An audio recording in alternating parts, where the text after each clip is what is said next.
Amen. Magandang umaga po sa inyo lahat. Pwede po ba nating batiin ang ating katabi at sabihin po natin, ang Diyos ay nagmamahal sa iyo. Mahal ka ng Diyos. Amen. Praise God. Buksan po natin ang ating Biblia sa Genesis chapter 3, verse 1 hanggang sa mga sumusunod pong talata. Na-inspire po ako ng mga patotoo kanina at nung nakaraang linggo. At dito po natin naalala ko po yung mga patotoo ng iba na yung kanilang asawa ay wala. Yung kanilang asawa ay natutulog na sa bukid. At yung asawa po naman ay sumakabilang bahay. Kaya salamat po tayo sa Diyos sapagkat bibigyan po na tayo ng inspirasyon kung paano po magiging matibay ang ating buhay at ito po hindi po natin kaya gawin sa ating sarili lamang. Ang sabi po dito sa Genesis chapter 3 verse 1 hanggang sa mga sumusunod na talata, ang ahas na pinakatukso sa lahat ng hayop na nilikha ng Panginoong Yahweh. Isang araw tinanong nito ang babae, totoo bang sinabi ng Diyos na huwag kayong kakain ng anumang bungang kahoy sa halaman? Sumagot ang babae, maaari namin kanin ang anumang bunga sa halamanan, huwag lamang ang bunga ng puno na nasa gitna niyaon. Sinabi ng Diyos na huwag namin kakanin ni hipuin man lamang ang bunga nito. Kung kami raw ay kakain nito, mamamatay kami. Ngunit sinabi ng ahas, hindi totoo iyan, hindi kayo mamamatay.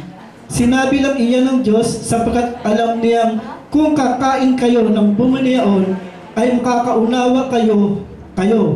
Kayo'y magiging parang Diyos at malalaman ninyo ang mabuti at masama. Ang punong kahoy ay napakaganda sa paningin ng babae at sa palagay niya ay masarap ang bunga nito. Naisip din niya na kahanga-hanga ang maging marunong. Kaya't pumitas siya ng bunga at kumain ito. Binigyan niya ang kanyang asawa at kumain din ito. Nagkaroon nga sila ng pagkaunawa matapos kumain. Noon nila na lamang sila'y hubad, kaya kumuha sila ng mga dahon ng igos. Pinagtahi-tahi nila ito, ang mga ito, at ginawang pangtakip sa kanilang katawan. Nang magdadapit hapon na, narinig nilang naglalakad sa halamanan ang Panginoon Yahweh. Kaya nagtago sila sa mga puno. Ngunit tinawag niya ang lalaki at tinanong, saan ka naroon? Natakot po ako nang marinig kong kayo'y nasa halamanan. Nagtago po ako sapagkat ako'y hubad, sagot ng lalaki. Nagtanong muli ang Diyos, sinong may sabi sa inyong hubad ka? Bakit kumain ka ba ng bungang ipinagbabawal ko? Kasi pinakain po ako ng babaeng ibinigay ninyo sa akin, tugon ng lalaki. Bakit mo ginawa ang bagay na iyon? Tanong ng Panginoong Yahweh sa babae. Mangyari po'y ninilang ako ng ahas, kaya ako'y natuksong kumain, sagot naman nito. Pagpalain na tayo sa pagkakabasa ng salita ng Diyos. Sino po ba sa inyo ang nakakaranas na matukso? Sino po ba sa inyo ang natutukso? Ano po ninyo, lahat po ng tao nakakaranas matukso? Maging ang ating Panginoong Kristo ay tinukso. Di ba doon sa Mateo chapter 4, 3 beses siyang tinukso. Pero doon sa pinakambandang huli, sinabi doon sa Biblia na sa lahat ng pagkakataon at sa lahat ng bagay ay ginawang matukso ang ating Panginoong Kristo. Pero katulad ng nabasa po natin na ang Panginoong Kristo ay hindi nadaig ng tukso. Ang tukso po ay pangkaraniwan po sa ating buhay. Ito po ay sa pang-araw-araw na naranasan po natin. Kahit sa maliit na bagay, tayo po ay natutukso. Marahil sa mga nagkakaedad na katulad ko, 45 pataas, marami ng bawal dyan. Sabi ng doktor, bawal ang pork, bawal ang swing, at maraming pang iba. Maaaring iba po sa atin ay mayroong New Year resolution. Hindi na ako magpupuyat. Yan. Hindi na ako aalis ng bahay nang hindi alam ng aking mga magulang. Pero minsan nababali yung mga New Year resolution. Kung kailan ka nagkaroon ng New Year resolution, kung kailan ka pinagbabawalan, tsaka mo naman ginagawa ang bawal. Sabi nga, masarap ang bawal. Nauhulog tayo sa tukso. Sabi ng doktor, huwag ka lang masyadong kakain ng mataba. Pero, oo, hindi na ako kakain ng mataba. Pero naamoy pala yung adobong baboy na may konting laurel. Naku! Para bang nakalimutan mo na ang bawal. Sapagkat yun ang tukso. Kung ano yung ayaw natin, minsan yun yung dumarating. Ay, hindi na ako kakain ng cake kasi masama yan, masyadong mataas ang sugar. Biglang may birthday, pupunta may birthday may cake. Kaya talagang nakakatukso. Pero ang tukso po ay hindi kasalanan. Ang tukso, nagiging kasalanan kung tayo po ay nahuhulog sa tukso. Amen po ba?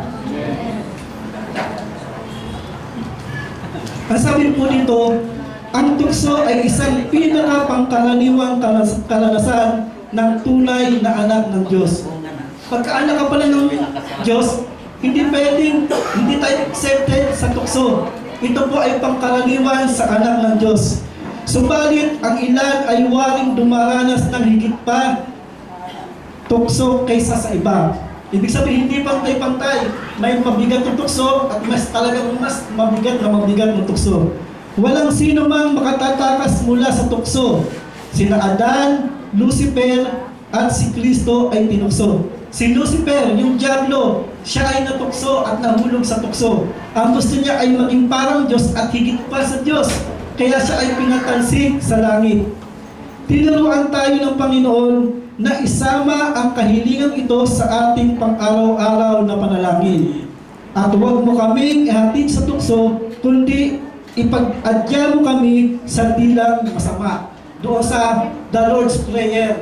Di ba? Kaya kapag aalis tayo ng bahay, medyo mananalangin tayo at sasabihin natin, i-adya mo kami sa tukso.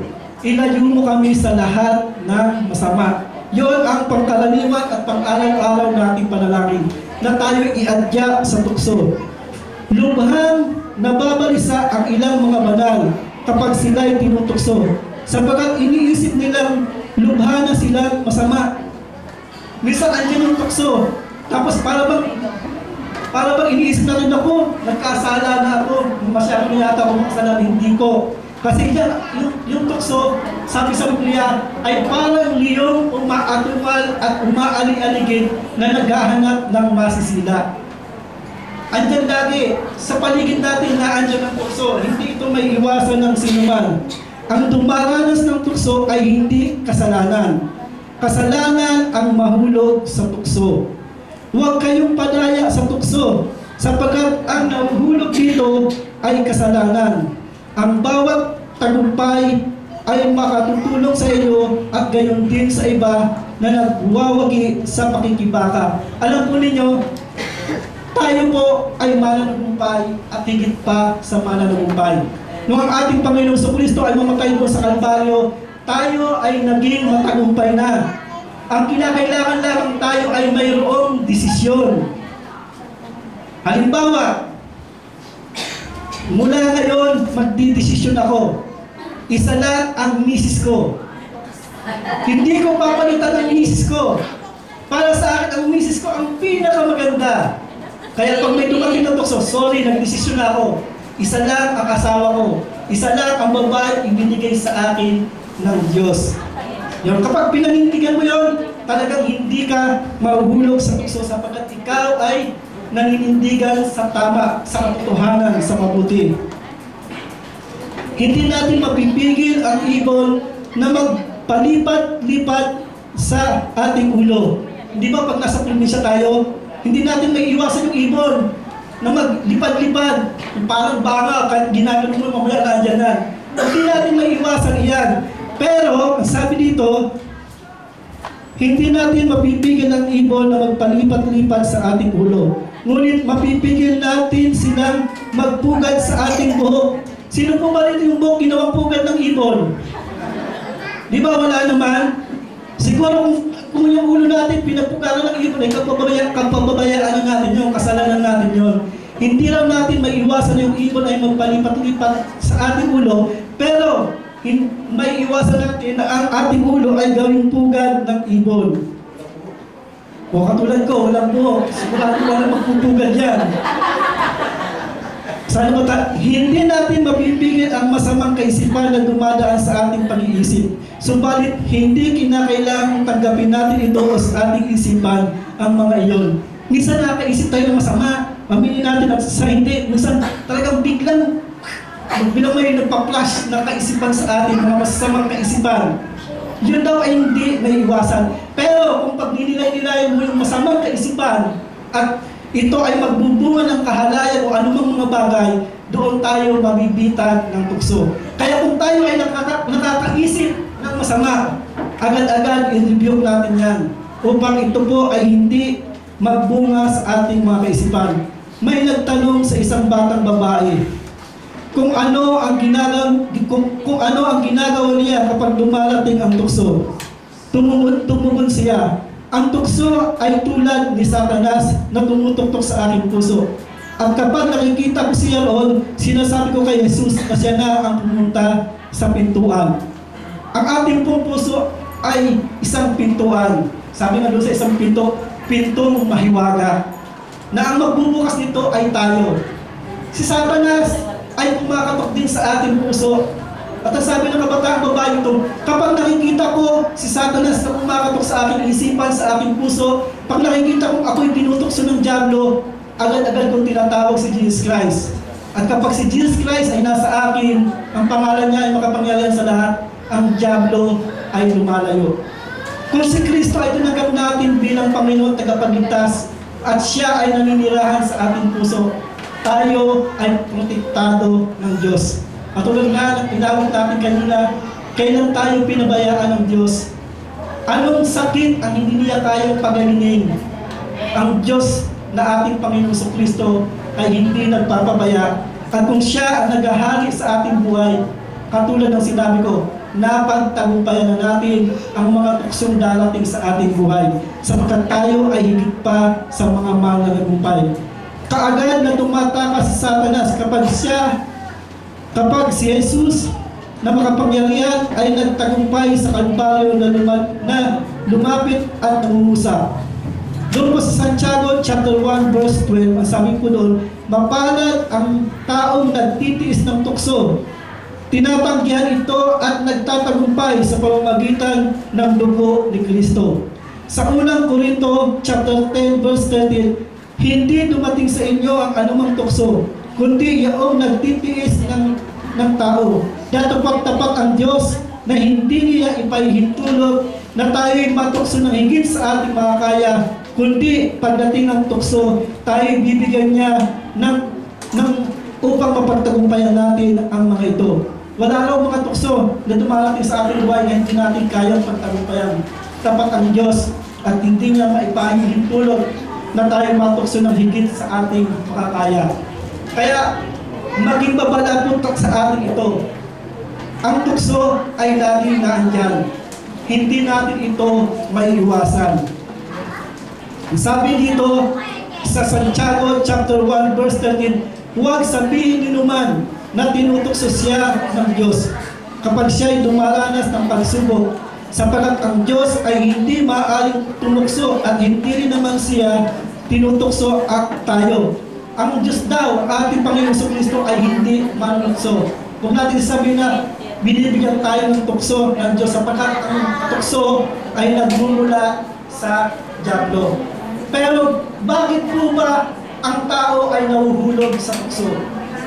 Bakit maraming tao ang nagkakasala? Ang sabi po doon sa unang Juan chapter 2 verse 16, unang Juan chapter 2 verse 16, sapagkat ang lahat na nasa sanlibutan, ang masamang pita ng laman at ang masamang mga pita ng mga mata at ang kapalaluan sa buhay ay hindi mula sa Ama kung hindi sa sanlibutan. Tayo ay nahuhulog sa tukso sa tatlong bagay. Una, sa masamang pita ng mata. Pangalawa, sa masamang pita ng laman. At pangatlo, yung tinatawag na pride of life o yung tinatawag na masamang pagmamataas sa ating buhay. Bakit po ba tayo may mata? Ano ba ang gamit sa atin ng mata? Kung tayo ay walang mata, kung tayo ay walang paningin, napakadilim ng ating buhay. Tayo ay hindi makapamumuhay ng normal. Kapag wala kang paningin, wala kang mata, maaari kang mahulog sa imburnal o ikaw ay madisgrasya. Kaya iniligay ng Diyos ang ating mga mata sapagkat ang Diyos ay mayroong layunin sa mga matang iyan. Nilagyan tayo ng mata ng Diyos upang tayo ay makakita. Upang purihin natin siya sapagkat ang mga bagay na ginagawa niya ay mabuti para sa ating mga mata. Pero ang sabi nga sa Biblia, anumang bahagi ng iyong katawan ay huwag mong hahayaan na ito'y magamit sa paggawa ng masama. Anumang bahagi ng iyong mga mata ay bahagi ng iyong mga katawan ay huwag mong hayaan na maging alipin sa paggawa ng kasalanan. Di ba sabi sa Bible, kung ang iyong mata ang nagiging sanhi ng pagkakasala, mabuti pang ukipin mo ito, lubutin mo ito. Kisa naman kumpleto nga ang bahagi ng iyong katawan, nandoon ka naman sa impyerno. Mabuti pang wala kang mata, nasa langit ka naman. Pero hindi po iyon literal. Ang ibig kong sabihin, kung ang mata ang nagiging sanhi ng iyong pagkakasala, putulin mo ang masamang gawain ito.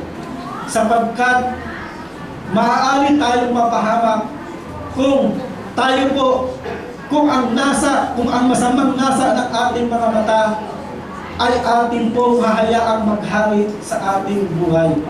Kinakailangan talagang ang matang ito talagang tukso. Kung ano yung bawal, yun yung nakikita natin. Di ba, kung babalikan po natin yung kwento, dumating yung ahas at tinukso si Eva. Ang sabi, totoo bang sinasabi ng Diyos na huwag kang kakain ng anumang bunga ng punong kahoy sa halamanan? Ang sabi ng babae, alam niya ang utos ng Diyos. Sabi niya, hindi. Ang sabi ng Diyos, kaya hindi kong kainin yung mga bunga ng punong kahoy. Huwag lamang ang punong kahoy na nasa gitna na nakakaalam ng mabuti at masama.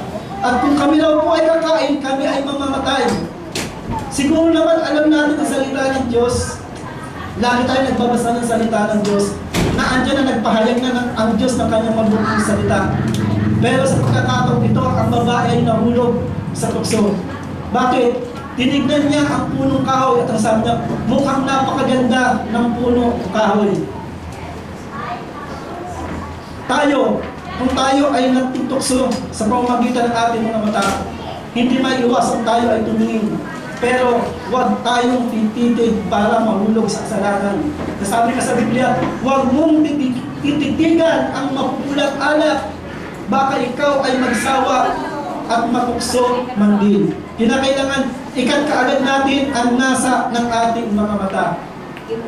Tayo po mga Pilipino, lalo na po tayo mga Kristiyano, kilala po tayo sa pagtanggap ng mga bisita. Hindi po tayo bastos sa bisita. Wini-welcome po natin yan. Doon po tayo kilala. Noong nakaraang linggo po, tayo po ay mayroong bisita dito sa ating bansa. At talaga namang ang lahat po ng ating mga kababayan ay natuon ang kanyang paningin sa kanya. Pero ano po ba sabi niya?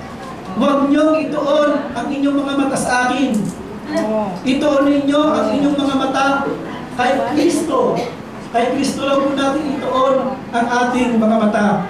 Ang sabi mo dito sa Hebreo chapter 12 verse 2, ituon natin ang ating paningin kay Jesus na siyang pinagmumulan at kabuuan ng ating pananampalataya. Dahil sa kagalakang naghihintay sa Kanya, hindi niya ikiniyayang mamatay sa krus at siya ngayon nakaupo sa kanan ng trono ng Diyos. Kinakailangan para tayong madaing ng tukso, ituon natin ang ating paningin. Ituon natin ang ating mata sa ating Panginoong Jesucristo. Sino ba ang ating Panginoong Jesucristo? Si Kristo ang pundasyon ng ating pananampalataya. Si Kristo ang pinagmumulan ng ating pananampalataya. Kung itutuon natin ang ating paningin sa magandang kasuotan, sa mga magagandang damit, Paano nga, katulad nga po nga ko sa kabataan, paano kung walang pambili ng damit ang iyong mga magulang? Hindi ka na dadalo sa simbahan. Kung itutuon natin ang ating mga mata sa mga naggagandang kadalagaan sa simbahan, paano na kung hindi tayo sagutin sa ating panliligaw, iaalis na tayo sa simbahan? Bakit? Kasi doon nakatuon ang ating isipan, doon nakatingin ang ating mga mata. Pero, kung itutuon natin ang ating pananampalataya kay Kristo Jesus, anuman ang mangyari, mananatili tayo sa ating pananampalataya. Si Pastor Pons ay may kahinaan. Ako po ay may kahinaan. Si Ate Edith ay may kahinaan. Si Pastor hindi masyadong masalita. Kahit naghihintay ka lang ng utos, hindi ka utusan. Minsan mga kapara kung ano ang gagawin mo. Kung itutuon natin kay Pastor ang ating paningin, kung itutuon natin ang ating paningin kay Ate Edith na maingay. Di paningan, alis na tayo. Kung itutuon natin ang ating paningin kay Sister Lynn, minsan sintunado. Hindi. Sapagkat ang ating paningin ay hindi nakatuon sa tao. Ang ating pananampalataya ay hindi nakatingin o nakatuon sa kanino man. Ang ating pananampalataya ay nakatuon sa ating Panginoong Jesucristo. Ukitin natin, alisin natin, putulin natin ang mga matang nagtuturo sa atin upang tayo ay mahulog sa tukso. Pangalawa, yung masamang nasa ng laman. Ano-ano po ba yung mga masamang nasa ng laman? Dito po sa Galatia chapter 5 verse 19 hanggang 21. Galatia chapter 5 verse 19 hanggang 21. Ang sabi po dito, hindi maikakaila ang mga gawa ng laman. Pangangalo niya, kalimari-marim na pamumuhay, kahalayan, pagsamba sa Diyos-Diyosan, pagkukulang, pagkapuot, pagkagalit, paglalasing, paninibugho, kasakiman, pagkakabahabahagi, pagkakampi-kampi, pagkainggit, paglalasing, walang talos na pagsasaya, at iba pang tulad nito. Binabalaan ko kayo, tulad noong una, hindi tatanggapin sa kaharian ng Diyos ang gumagawa ng mga bagay na iyon. Dito pa ipinapakita kung ano ang gawain ng laman. Pangangalo niya, pag-iimbot, katakawan, pagiging makasarili, pagsamba sa Diyos-Diyosan. Ano po bang ibig sabihin ng pagsamba sa Diyos-Diyosan? Yung bagay na minamahal mo ng higit pa sa Diyos. Yung mga bagay na pinapahalagahan mo ng higit pa sa Diyos, yon ay Diyos-Diyosan. Hindi lamang po yung mga nakikita po nating estatwa, kundi yung mga bagay na mas mahalaga sa atin. Yung pagkapuot, yung pagkagalit, yung paninibugho, yung tinatawag na walang talos na pagsasaya. Ano po bang nangyayari doon sa walang talos na pagsasaya? Lalo na sa mga kabataan, pero wala po dito sa kabataan dito. Yung ginagawa nilang walang talos sa pagsasaya, yung tinatawag na sa English na wild party, lalo na sa mga bandang Amerika. Pag sinasabing walang talos na pagsasaya, kumpleto yun, magbabayad ka lang, mayroon ng alak, mayroon ng babae, mayroon ng bisyo na katulad ng bawal na gamot. Yun po yung tinatawag na walang talos na pagsasaya. Pero anong sabi ng Diyos? Binabalaan ko kayo, walang makapapasok sa kaharian ng Diyos na gumagawa ng mga iyon. Yung pagmumuhan, pagkakampi-kampi, yan ang nasa ng laman. Kung babalikan natin yung babae na tinukso ng ahas, natukso siya sa mata, sabi niya, mukha yatang maganda, napakaganda sa paningin niya ang bunga, ang punong kahoy. Pagkatapos niyang titigan, pumasok sa isipan niya, mukha yatang napakasarap ng bunga niyon. Lahat po tayo gusto natin masarap na bagay. Masarap na higaan, masarap na pagkain, masarap na lugar. Yun po, gusto po natin lagi tayo komportable. Kaya nga binibigyan tayo ng Diyos ng pagsubok. Gusto ng Diyos na alisin tayo minsan-minsan sa komportabling buhay. Kasi ang tao ay makakalimutin. Sabi po doon sa isang awitin, bakit kung kailan ang buhay ko ay masaya, doon lamang kita nakakalimutan. Pero kapag ang buhay ko ay may problema, doon kita naaalaala.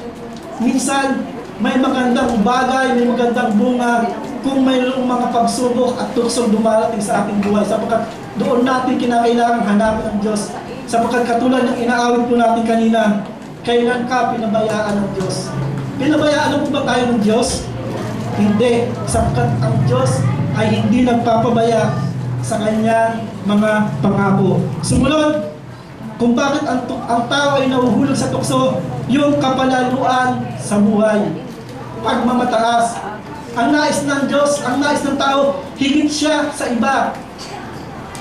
Ang nais ng tao, mas marunong siya sa iba. Ang nais ng tao, mas magaling siya sa iba. Ang tao ay uhaw sa papuri. Kapag yun po ang laging iniisip natin na tayo maparangalan, na tayo po ay mapurihan, tayo po ay mag-ingat-ingat.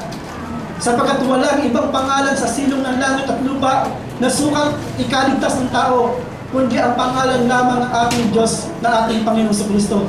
Siya na bagamat Diyos ay hindi niya inaling manatiling kapantay ng Diyos.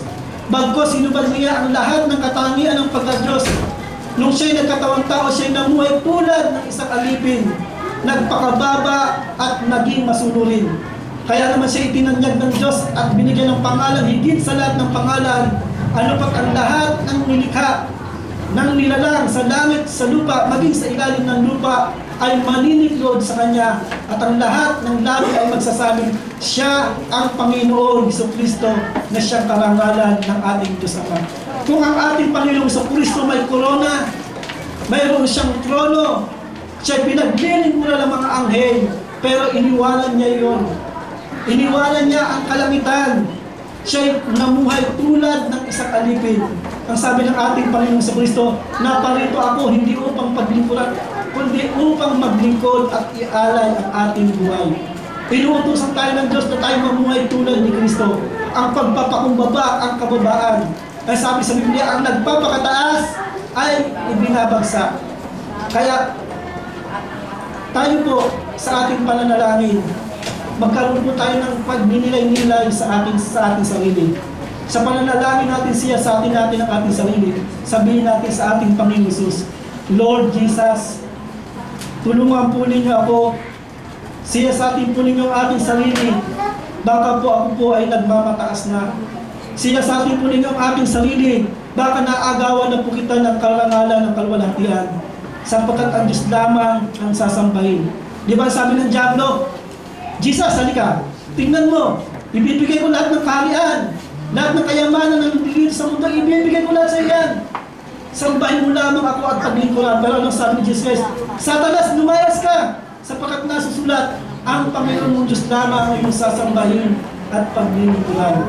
Sa Mateo chapter 4. Siya lang, ang Diyos lamang, ang dapat mataas. Huwag tayong mauhaw, huwag tayong masabik sa karangalan, sa kapurihan, sapagkat sa Diyos lamang dapat ang papuri. Ito ang ugat, ito ang dahilan kung bakit ang tao ay nahuhulog sa tukso. Kung babalikan natin ang babae, nakita niya yung punong kahoy, mukhang napakaganda. Tapos tinitigan niya yung bunga, mukhang masarap. At ang sabi ng babae, mukha yatang masarap, mukha yatang kahanga-hanga ang maging marunong. Kasi sabi, pag kumain ka ng bungang kahoy, maalalaman mo ang masama at mabuti.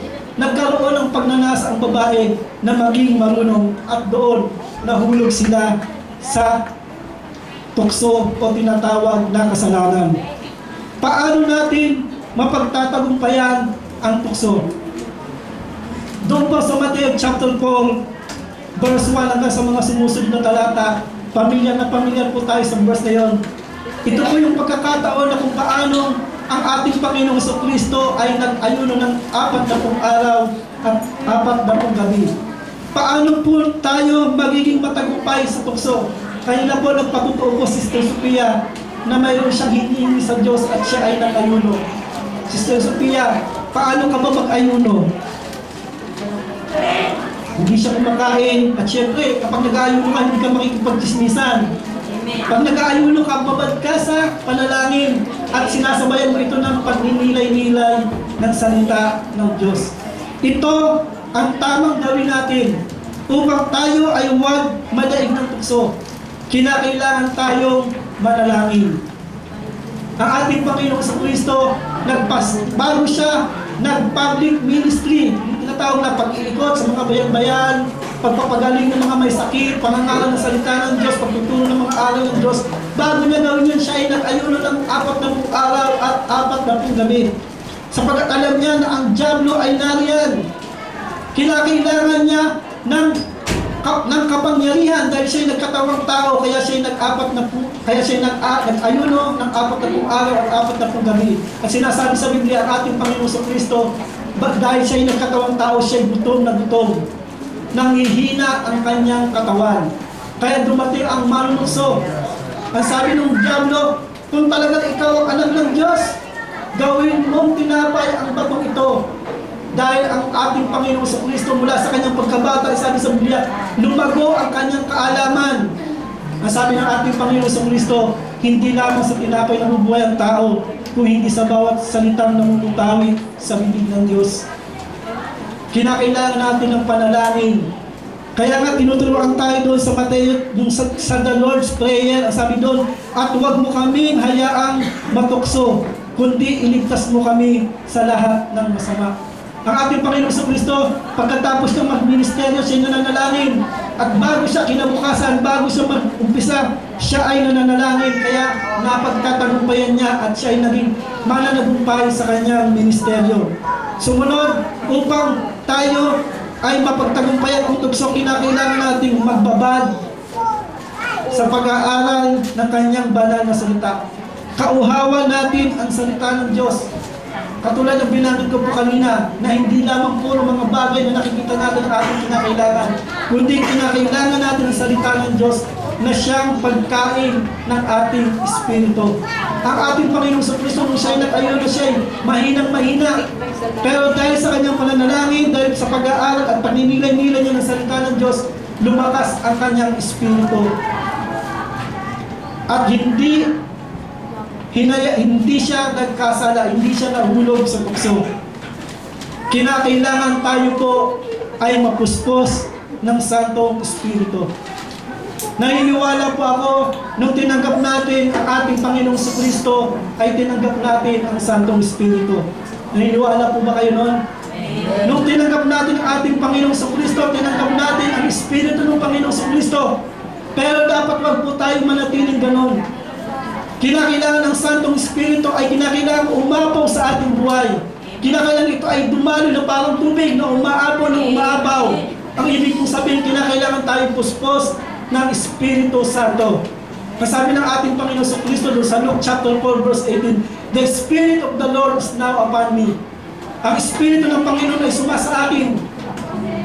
Bago pala siya subuin, siya ay napuspos ng Espiritu Santo. The Spirit of the Lord is now upon me. Ang Espiritu ng Panginoon ay sumasa akin. Sinugo niya ako upang ipangaral sa mga dukha ang mabuting balita. Upang sabihin sa mga biyag na sila ay lalaya. Upang muling makakita ang mga bulag. Ibig sabihin, upang gumaling ang mga may sakit. Anong klaseng sakit yan? Cancer man yan, tumor man yan, o mga sakit na wala ng pag-asa. Sa Diyos may pag-asa. Sapagkat ano ang sabi niya, ayon sa kanyang kalooban, naparito siya upang bigyan ng paningin ang mga bulag. Naparito siya upang bigyan ng kaluwagan ang mga sinisikip. Yung mga inaapi, sino po ba rito yung nakakaranas ng isang inaapi? Kung tayo ay nakakaranas ng pang-api, magpasalamat tayo sa Diyos. Sapagkat narito siya upang bigyan tayo ng kaluwagan, upang tayo ay alisin sa pagkakaapi. Sapagkat alam natin na ang Diyos, ang ating Panginoong Kristo, ay tagapagligtas sa lahat ng anggulo ng ating buhay. Kaya mahalaga po na tayo po ay puspos ng Espiritu Santo. Nasabi nga po sa Biblia, huwag kayong maglasing ng alak, kundi kayo po hilingin natin na tayo ay mapuspos ng Santong Espiritu. kinakailangan nasain natin na tayo ay mapuspos ng Santong Espiritu. Paano po tayo mapupuspos ng Santong Espiritu? Sa pamamagitan ng pagnanasa, sa pamamagitan ng pagkagusto. Ang sabi po doon sa Mateo chapter 7 na kung kayong mga ama ay marunong magbigay ng mga mabubuting bagay sa iyong anak, higit ang Diyos na nasa langit, ibibigay niya ang mabubuting bagay sa iyo. Yung tinatawag po doon na ibibigay niya ang mabubuting bagay sa inyo, at tinutukoy po doon ay Santong Espiritu. Kung hihilingin po natin na tayo mapuspos ng Santong Espiritu, ito po ay hindi imposible sa Diyos. Mga kapatid, gusto po ba ninyo mapuspos ng Espiritu Santo? Kung gusto po ninyong mapuspos ng Espiritu Santo, nasain po ninyo na tayo mapuspos ng Santong Espiritu, at ito'y ipagkakaloob sa atin ng Diyos. Nasa atin na po yung Espiritu Santo. Ang Espiritu Santo ay nananahan sa ating buhay. Ang kinakailangan lamang tayo ay puspos ng Santong Espiritu. Ibig sabihin, ang Espiritu Santo ang siyang maghahari. Ang Espiritu Santo ang siyang patnubay. Ang Espiritu Santo ang siyang magpapaalaala sa aral ni Kristo.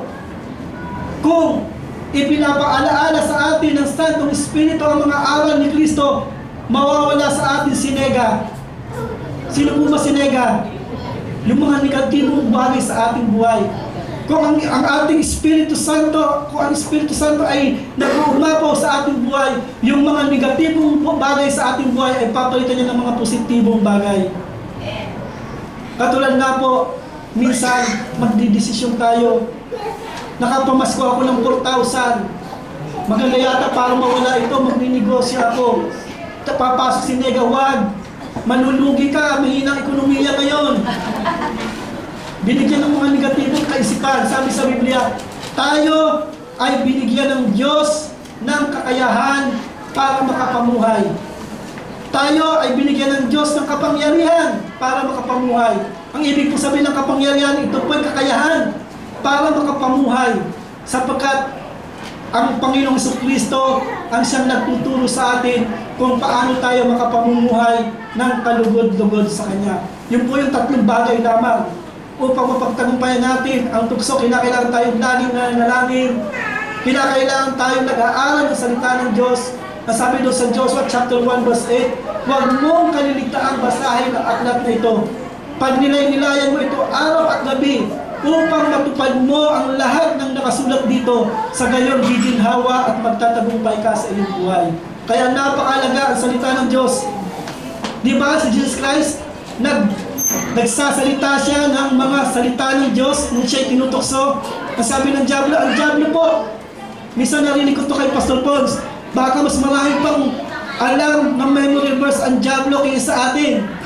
Pero hindi tayo papayag nun, sapagkat tayo ay namumuhay sa salita ng Diyos. Sabi ng Diablo, teka, di ba sabi sa salita ng Diyos, kung talagang ikaw ay anak ng Diyos, gawin mong tinapay ang batong ito. Pero ano sinabi ng ating Panginoon sa Kristo? Yung salita ng Diyos. Binato niya ng salita ng Diyos, nasusulat. Hindi lamang sa tinapay na bubuhay ang tao, kung hindi sa bawat salitang namumutawag sa bibig ng Diyos. Patapos dinala siya sa banal na lungsod. Iniakit niya doon sa kampana ng templo. At ang sabi ng Diablo, may memory ba sa Diablo? Kung talagang ikaw ay anak ng Diyos, magpatihulog ka, sapagkat nasusulat. May mga nasusulat pa yung Diablo. Sapagkat nasusulat, susubuin niya ang anghel upang huwag matisod ang paa mo sa batuhan. Ano naman sinasabi ng ating Panginoon sa Kristo? Nasusulat din naman. Huwag mong putuksuhin ang Panginoong Diyos. Tapos dinala siya uli ng Diablo doon sa ilan. Pinakita niya ang mga kayamanan sa daigdig. Jesus, ibibigay ko lahat sa iyo yan. Sa iyo na lahat yan. Sa iyo na lahat ng kapangyarihan, lahat ng kaharian, ibibigay ko sa iyo. Sambahin mo lamang ako at paglingkuran. Ano sabi ng ating Panginoon sa Kristo? Nasusulat, Diablo, lumayas ka. Sapagkat nasusulat, ang Panginoon mong Diyos lamang ang iyong paglilingkuran at sasambahin. Ngayon, kung hindi tayo magnilay-nilay ng salita ng Diyos, mabilis tayong malilinlang. Sapagkat ang Diablo ay manlilinlang. Balikan natin yung binasa natin kanina. Dumating ang ahas. Nasabi ng ahas, totoo ba na sinasabi ng Diyos na huwag kakakain ng anumang bungang kahoy. Aba, kung hindi ka nagninilay-nila ng salita ng Diyos, ay oo nga, sinabi nga ng Diyos, huwag akong kakain ng anumang punong kahoy, bunga ng punong kahoy, pero hindi. Ang sabi ng Diyos, pwede mong kainin ang anumang bunga ng kahoy, huwag lamang yung nasa gitna na nakakaalam ng mabuti at masama. Kung alam po natin ang salita ng Diyos, ang sabi sa Biblia, darating ang araw na mayroong magsasabing si Kristo ay nasa kapitbahay. Mayroong magsasabing magpapakilalang ako si Kristo, ako ang anak ng Diyos. Pero kung hindi natin pagdilay-nilayan, pag-aalalan ng salita ng Diyos sa tulong ng Santong Espiritu na siyang magpapaunawa sa atin, malilinlang nga tayo. Maraming linlang ngayon. Ano po ba yung may pinakamalaking populasyon ng relihiyon? Huwag na po tayong magbanggit. Bakit? Kasi ang nagbabasa ng Biblia, yung kanilang puno. Yung kanilang mga miyembro hindi nagbabasa ng Biblia, kaya sila ay linlang na linlang. Pero tayo na talagang binago ng Diyos, binigyan tayo ng kalayaan para mag-aral ng salita ng Diyos, sapagkat yun ang nais ng Diyos. Pangilay-nilayan natin ang salita ng Diyos. Kung nasa atin ang salita ng Diyos, dumating man ang tukso, dumating man ang diablo, hindi tayo manilinlang. Bakit? Pinaunawa na sa atin ng Santong Espiritu ang salita ng Diyos. Alam natin na ang salita ng Diyos ay kapangyarihan ng Diyos, sapagkat sa pamamagitan ng salita, nilikha ang lahat ng bagay at maluluwalhati lamang natin ang Diyos kung ipamumuhay po natin ang salita ng Diyos na atin pong pinaninilay-nilayan. Ngayon, kung tayo po ay nahulog sa tukso, ano po ang dapat po natin gawin? Naalala ko po si Joseph. Siya po ay tinutukso. Siya po ay binigyan ng kapangyarihan ng mataas, ng opisyal ng Ehipto. Pero siya po ay tinukso ng asawa ng opisyal, si Potiphar. Si Jose ay magandang lalaki. Si Jose ay matipuno. Si Jose ay kagalang-galang. Nasabi po doon sa Biblia, araw-araw siyang tinutokso ng babae. Ang sabi ng babae, Jose, halika, tabihan mo ako. Pero ano ang sabi ni Jose? Sandali lang. Tiwala ang amo mo na ako'y nandito sa bahay. Hindi ko magagawa ang ganyang kasalanan sa amo ko at hindi ko magagawa ang ganyang kasalanan sa Diyos. Pagkatapos nilapitan siya, sabi nung araw-araw siyang tinutokso ng babae dahil talagang gustong-gusto siya ng babae. Hinawakan siya ng babae at sabi niya, Jose, halika. Lumapit ka sa akin. Pero dahil alam ni Jose na siya'y tao lamang, na maaari siyang mahulog sa tukso, anong ginawa ni Jose? Siya'y tumakbo. Kaya mali po yung kanta, tukso layuan mo ako. Sapagkat ang tukso ay lumalapit, dapat tayong umiwas sa tukso. Dapat tayong lumayo sa tukso upang tayo ay huwag mahulog sa tukso. Iwasan natin yung mga masasamang kasama. Iwasan natin pumunta sa mga lugar na nakatutukso upang tayo ay huwag mabihag ng tukso. Kung tayo ay nahulog sa tukso, ano ang dapat natin gawin? Una, dapat natin itong pagsisihan. Naalala natin si David, alam natin ang kasaysayan ni David. Si David mula pagkabata siya, hindi pinabayaan ng Diyos. Nilabanan niya si Goliath, naging hari siya, naging matagumpay na hari siya. Pero dumating sa punto ng kanyang buhay, alam po ba ninyo kung saan pumapasok ang tukso? Pumapasok ang tukso sa panahong wala tayong ginagawa. Sa panahong tayo ay hindi abala. Noong mga panahon iyon, ang mga sundalo ni Haring David ay nasa labas nakikipagdigma. Siya ay nakabakasyon. Siya ay nagre-relax. Siya ay pag-alagala doon sa kanyang hardin. At habang siya ay nagre-relax, nakita niyang naliligo si Bathsheba. Inalam niya ang pangalan at doon nagkaroon ng kasalanan si David. Siya ay nangalon niya. Pero nung nahulog sa pangangalon niya si David, hindi hinayaan ng Diyos. Hindi pababayaan ng Diyos na tayo patuloy na mamuhay sa kasalanan. Ipinatawag niya si Propeta Nathan para magdala ng salita ng Diyos. At ito ang sabi ni Propeta Nathan. Sa pamamagitan ng isang kwento, ang sabi niya, mayroong magkabitbahay isang mayaman at isang mahirap. Yung mayaman na kapitbahay, marami siyang alagang baka, marami siyang alagang tupa, matataba, at mayroon din siyang kapitbahay na mayroong kaisa-isang tupang babae. Mahal ng mahirap na ito na kapitbahay ng mayaman ng tupang kaisa-isa. Sinasabay niya ito sa pagkain at inaalagaan ng maayos. At nagkaroon ng bisita yung mayaman. Sa halip na kunin ng mayaman yung kanyang sariling tupa upang ialay, ipakain sa bisita, kinuha ng mayamang ito ang tupa ng kapitbahay na kaisa-isang tupa. At yon ang pinakain sa kapitbahay. Nasabi ni Haring David, napakasama ng ginawa ng taong ito. Ang dapat sa taong ito ay mamatay. Nasabi ng propeta Natan, ikaw ang mayamang taong ito.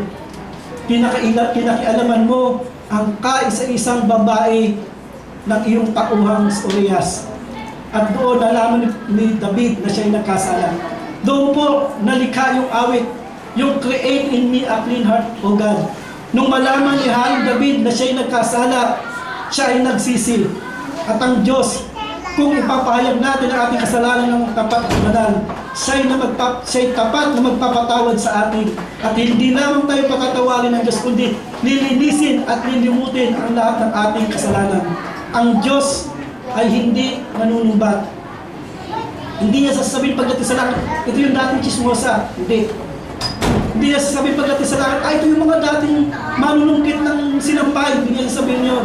Kundi kakalimutan niya yung ating mga nagawang kasalanan. Yung pala yung isang kalikasan ng Diyos, makakalimutin din pala. Pero sa mabuting bagay, kakalimutin niya yung lahat ng ating kasalanan. Ibig sabihin, hindi na tayo susumbatan at tayo pinatawad ng Diyos. Kaya huwag tayong mahiya sa Diyos. Kung tayo ay makasalanan, humingi tayo ng tawad sa Kanya. Sapagkat walang sino man napahiya sa mga taong lumalapit sa Kanya. Aminin natin, una, at pagsisihan natin ang ating mga kasalanan sapagkat ang Diyos ay tapat sa Kanyang pangako. Patatawarin na tayo kung talagang taos sa puso natin ang ating paghingi ng kasalanan. Bilisan ko na lang po, ano po ba yung bunga ng pagkakahulog sa tukso? Una, kasalanan.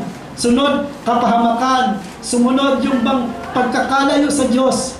Yung pagkakaroon ng malungkot na buhay. Yung walang kapayapaan. Kung tayo namuhulog at namumuhay sa tukso, nagiging matigas ang ating puso. Kaya napaka maganda ang mensahe ngayong araw na ito.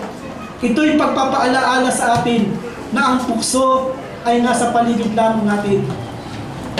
Naalala ko nga yung sinabi ni Brother Boyet naniniwala ba kayo na ang diablo pumapasok sa simbahan? O tingnan mo yung katabi mo na inaantok. Ito po yung dapat nating paglabanan. Na ang tukso ay naandyan lang, wow, dami-dami, ang sarap matulog. Tapos bigla po yung cellphone, diba? Kaya ito po ang dapat po nating paglabanan. Ito po yung warning sa atin. Kahit saan tayo nandun, ang tukso ay naandyan. Pero ang magandang balita, napagtagumpayan na natin. Desisyon lang natin ang inihintay. Tayo ay nagtagumpay na. Huwag po tayong papayag ng talunan. Paglabas po natin sa simbahan ito, ako'y mananagumpay. Ang Diyos ko ay mananagumpay. Ang Diyos ko ay makapangyarihan sa lahat. At katulad ng inawit natin kanina, hindi kailan ba tayo pinabayaan ng Diyos? Hindi tayo pinababayaan. At bilang pagkatapos, awitin po natin yun na hindi tayo pinabayaan ng Diyos. Tayo pong lahat ay tumayo. Gawin mo nating panalangin ang awitin na ito. Iano po natin ito sa ating puso. Ihandog po natin ito sa Panginoon. At habang inaawit po natin ang awitin ito, nasain natin, hiningi natin sa ating Panginoong sa Kristo na tayo mapuspos ng Espiritu Santo. Yung coro na lang, ano ba yun? Stanza ba yun? Kaya lang pinabayaan ng Diyos? Yun yung pinakauna. Hallelujah.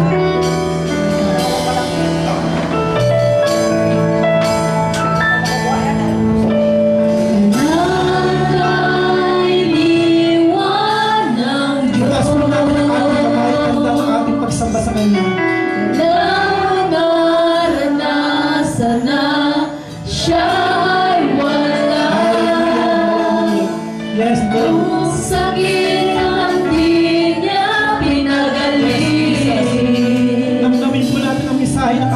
Espiritu. Anong problema na hindi niya binigyan ng katugunan? Di ba't wala? Yes, Jesus. Lahat ay binigit sa Kanya. Kaya't huwag mabahala, hindi tayo kailanman bibiguin at di pababayaan ng Diyos. Ulitin po natin. Walang kang iniwan ng Salamat po, Diyos. Hindi ka namin iniwan. Kailan mo naranasan na siya ay wala? Anong sakit ang di niya pinagaling? Anong problema na di niya binigyan ng katugunan? Di ba't wala? Lahat ay dinigit sa Kanya. Kaya't huwag mabahala, hindi tayo kailanman bibiguin at di pababayaan ng Diyos. Patuloy po natin itaas ang ating mga kamay. Panginoong Jesus, nakikita po ninyo ang mga kamay na ito, Diyos. Tunay nga po, Panginoon, na hindi po namin magawang magtagumpay sa anumang uri ng tukso o pagsubok malibang wala kayo sa aming buhay. Maraming salamat po sa mensahe ngayong umaga na tunay nga po, hindi po ninyo kami pinabayaan at hindi po ninyo kami pababayaan. Patuloy po ninyo kami samahan, Panginoon, maging sa paglabas po namin ng bahay sa bahan ito, O God. Kami po, Panginoon, ay pakapuspusin mo ng Santong Espiritu, O God, upang ang aming buhay ay magliwanag mula sa mundo na madilim, O God. Upang kami po, Panginoon, ay maging mabuting patotoo, Diyos. At Lord, dalangin po namin, Panginoon, ano po, Panginoon, problema, pagsubok, sakit, mga hinihiling po namin sa buhay, O God. Alam po namin, Panginoon, na ayon sa iyong plano sa aming buhay, ay tinugon na po ninyo ang aming mga panalangin. Ito po ay aming dinadalangin sa matamis na pangalan ng aming Panginoon Jesus. Ang lahat po ay magsabi ng Amen and Amen.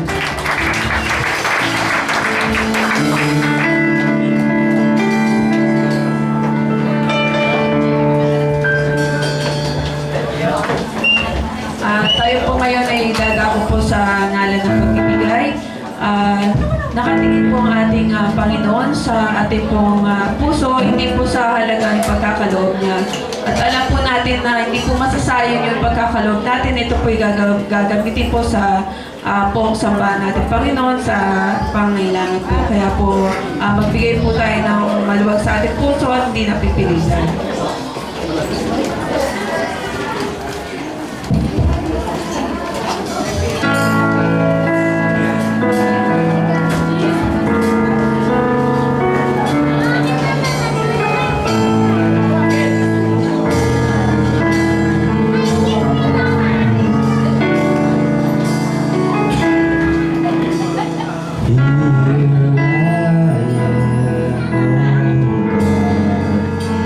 I've been beside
restores me again.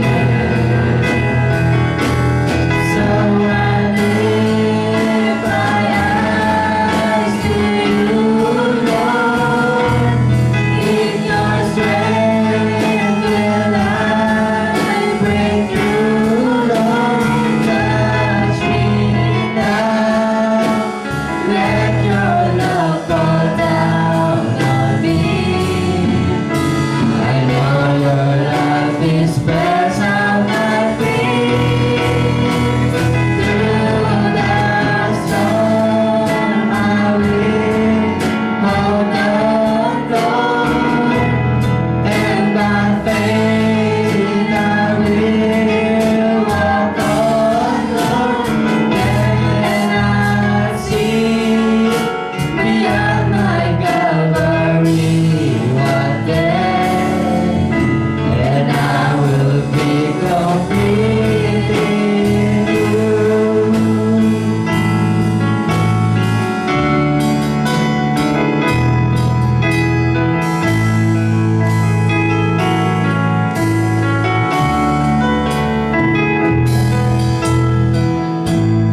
I look to you, Lord, your love that never ends, restores me again.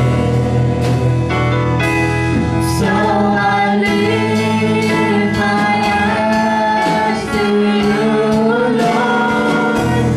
In your strength will I break through, Lord. Touch me now. Let your love fall down on me. I know your love dispels all my fears. Through the storm, I will hold on, Lord. And by faith, I will walk on, Lord. Then I see beyond my Calvary one day, and I will be complete.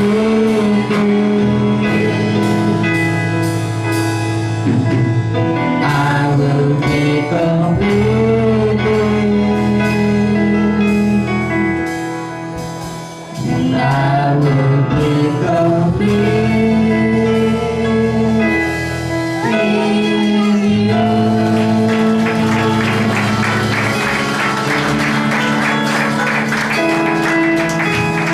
Praise God. Tumayo po tayo at manalangin po natin mga kaloob. Diyos ang makapangyarihan sa lahat. Panginoon, salamat po Lord God sa Panginoon. Salamat po Lord sa mga salita mo na napakinggan namin Panginoon sa araw na to. Salamat po sa buhay ng bawat isang Panginoon na inuna po ang gawain Panginoon. Maraming salamat po sa buhay ng bawat isa. Sa kalusugan po Panginoon, kayo din sa mga pangailangan sa araw-araw na Panginoon. Lord, salamat po ang tinataas namin. Pinupuri namin kayo, Panginoon. Tanggapin niyo po mga kalito, Lord God, na alam po namin na ito katulong sa inyong gawain, Lord God. Lord God, maraming salamat. Pinupuri namin kayo, Panginoon. Sinasamba namin kayo sa tanging pangalan ni Jesus. Amen.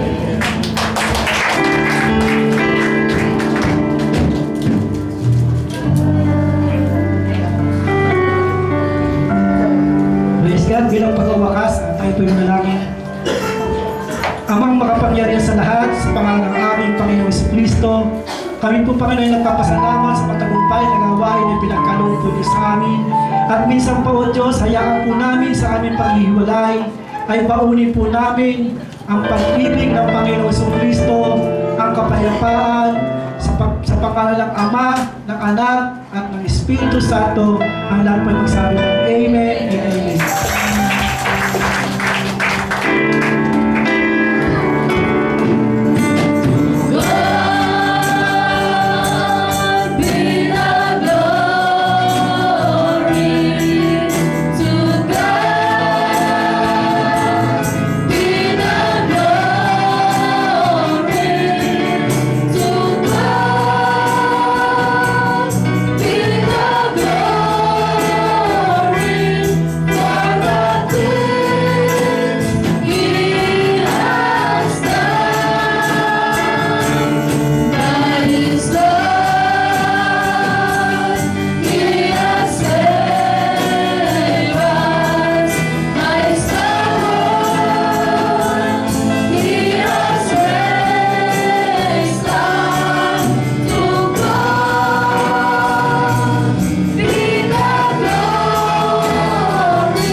Papuri ang ating Diyos na buhay. I am free.